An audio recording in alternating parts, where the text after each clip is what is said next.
Right, welcome to Green Academy. Now we are going to look at a relatively long question on motion, especially on velocity of an object.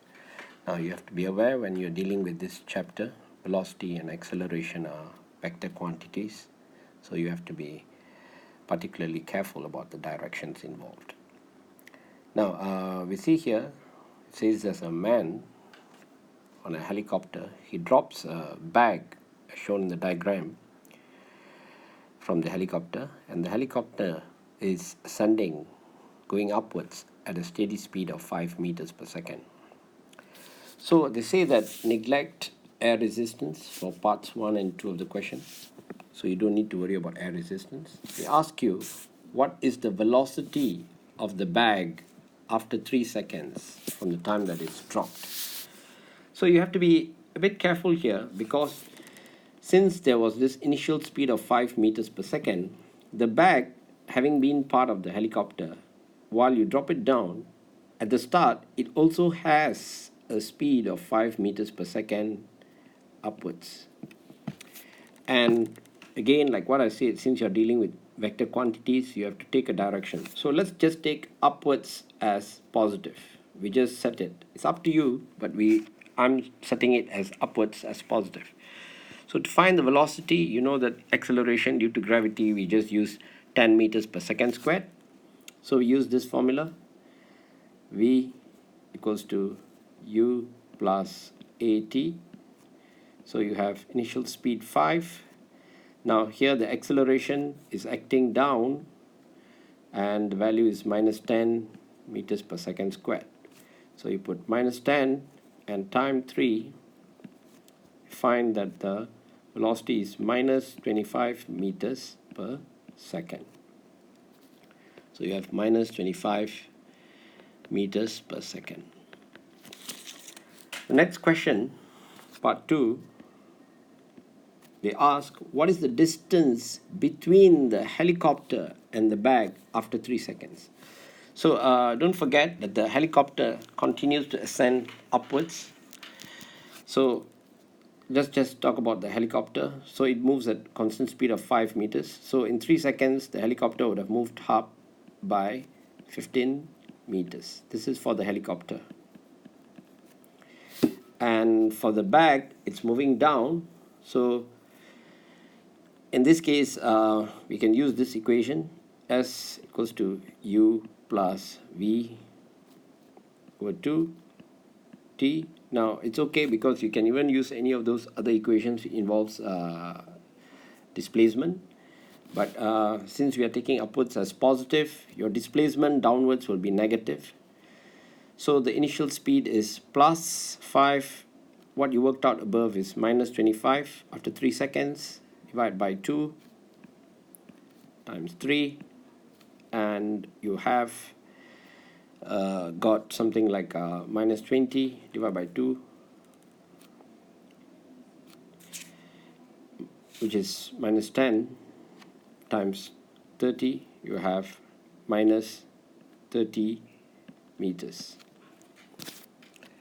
Right, and so that means all in all, including the part that is moved up and down, so this is minus 30 in the downward direction. So therefore, the distance apart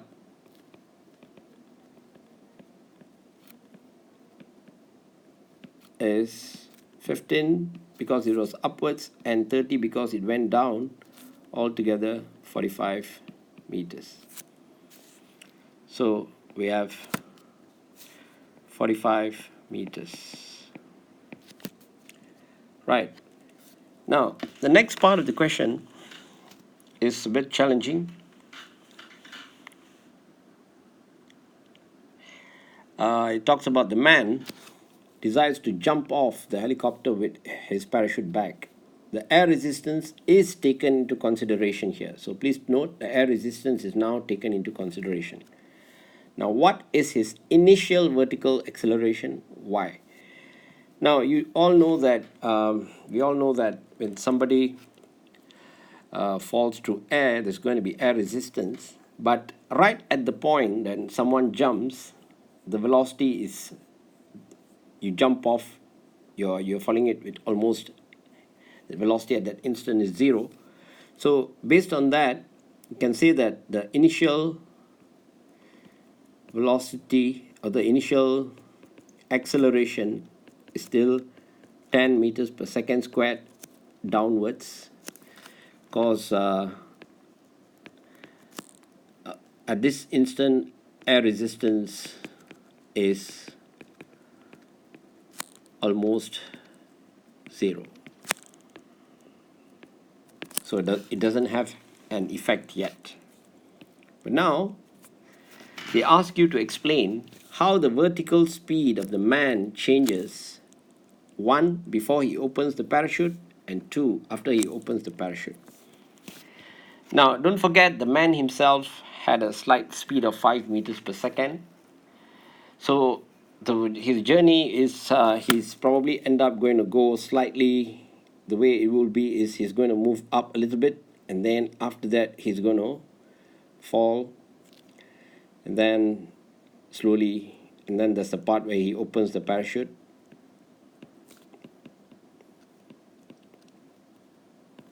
And then he continues. Now, well, the thing is, he's going to move up and he's going to be slowed down. Okay, that part we know. He's going to move up a little bit and he's going to be slowed down, whichever way, just by gravity. And air resistance will also be acting against him. You can include that in your answer. But I'm going to focus more on the part from here to here and from here to here. This one. So I'm talking about these sections where he's actually now falling down completely. Now for the first part, the man accelerates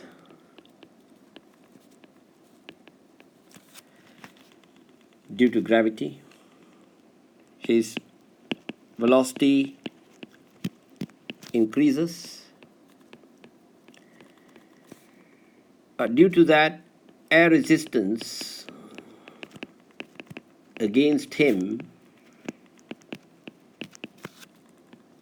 also increases,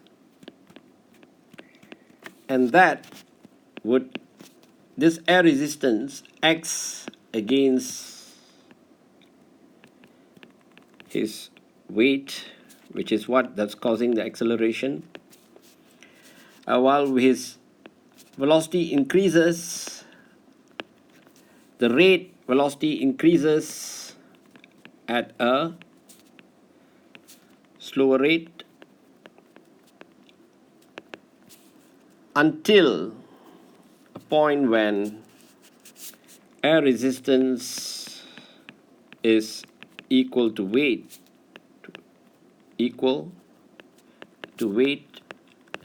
so there will be no more acceleration, zero acceleration, and the man would attain what you call terminal speed or terminal velocity.